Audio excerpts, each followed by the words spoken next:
Hello and welcome to Concilium podcast. I'm Gusztáv Kovács. Our new podcast is built around one of the most important theological journals, Concilium, which was first published in 1965. This podcast series features outstanding theologians and scholars who are part of this great history of the journal. Today we are going to talk to Andrea Vicini, who is Michael Walsh Professor of Bioethics at the Department of Theology at Boston College. He's co-chair of the international network Catholic Theological Ethics in the World Church. Among his recent publications, we can find the article Posthumanism in Popular Culture, which was published in Concilium in 2021 in the issue Incarnation in a Posthuman Age. Good morning, Andrea, and thank you for joining us today. Good morning, Gusztáv. Thank you for having me, and thank you for this opportunity of engaging readers of Concilium across the planet. You are a physician and a pediatrician, a Jesuit and a moral theologian, a bioethicist teaching at one of the most important universities and theological faculties of North America. Could you give us a little biographical background on this interesting combination? As sometimes it happens, things in life are not planned, and we discover that we make one step at a time, and then only looking back we can see the different steps. This what happened in my case: medical studies, the desire to help people, to care for them, and then becoming a Jesuit. So the desire of care was mediated within the Jesuit formation and the opportunities that the Jesuit formation offered. Then discernment led to engage in reflection, conversation, and dialogue with scientific disciplines, taking advantage of the opportunities of a scientific background, medical background. And here I am now, trying to continue to learn from scientists, engaging in dialogue with them, working in interdisciplinary way, and continue to try to address issues that affect people across the planet.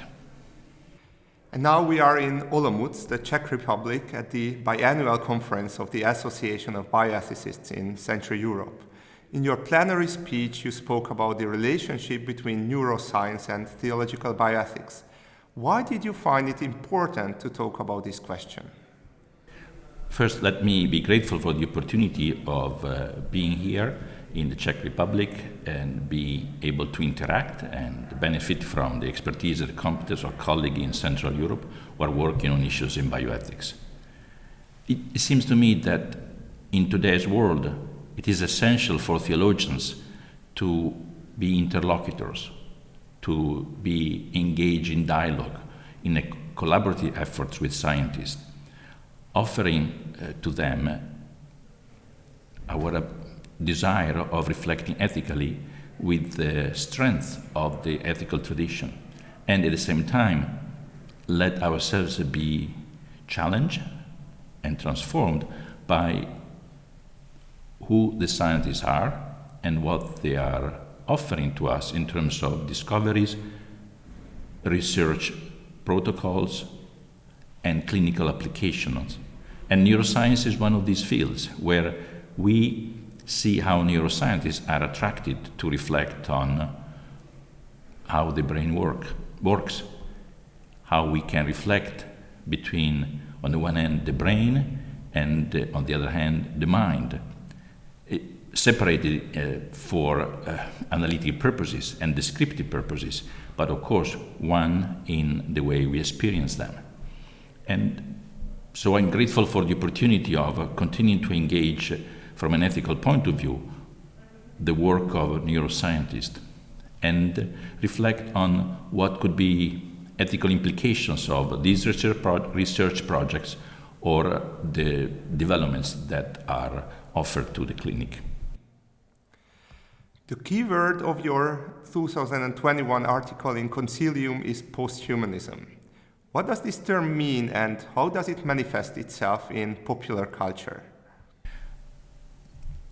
among a few elite groups, particularly philosophers and futurist scholars, we see how what they are proposing as the further steps of human development is a transformation of our being.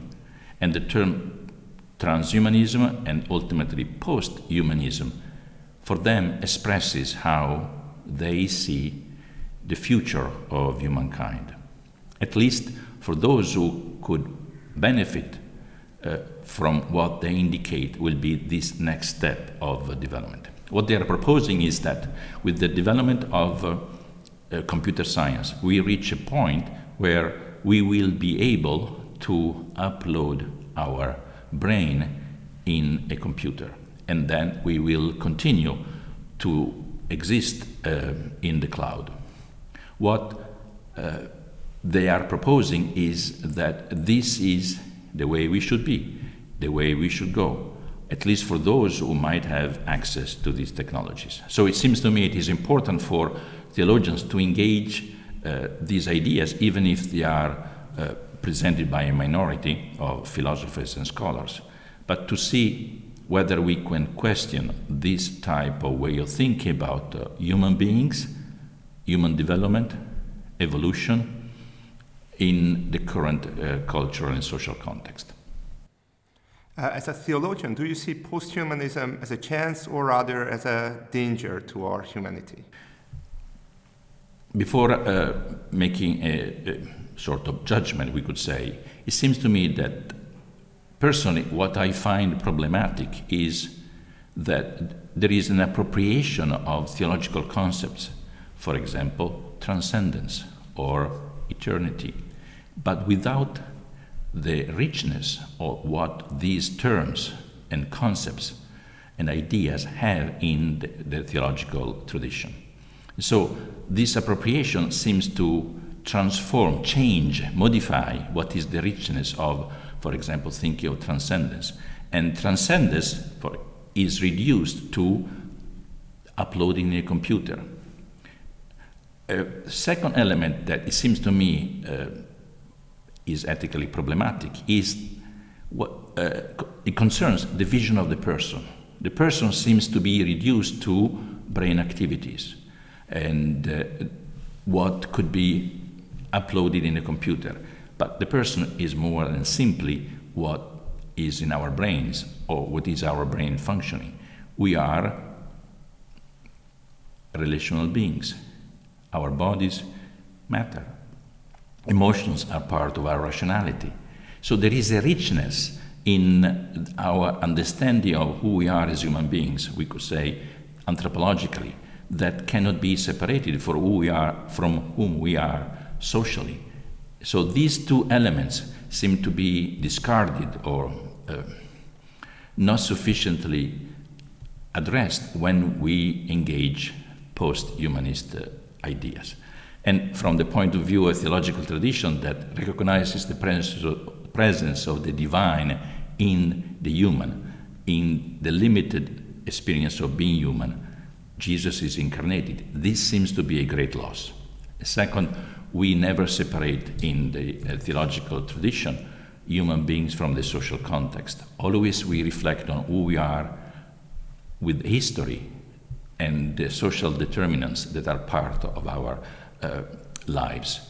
And it seems that the ideas proposed by post-humanists do not appreciate sufficiently who we are as human beings and our social nature.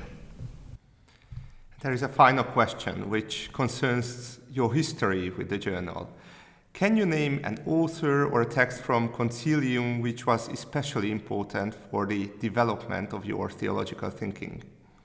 More than a single author, I really appreciated the fact that each issue of Concilium had the plurality of voices coming from the various continents and help readers to be exposed to a richness of voices.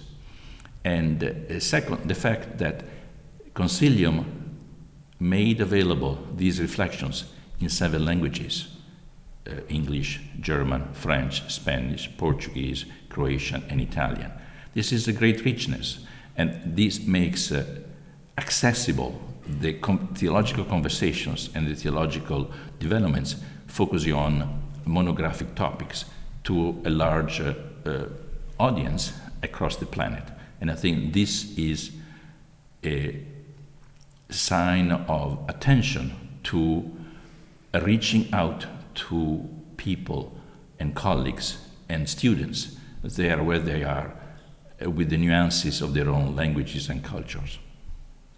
Professor Vicini, Andrea, thank you for the interview. Thank you very much, Gusztáv, for this opportunity, and congratulations for the initiative. Thank you.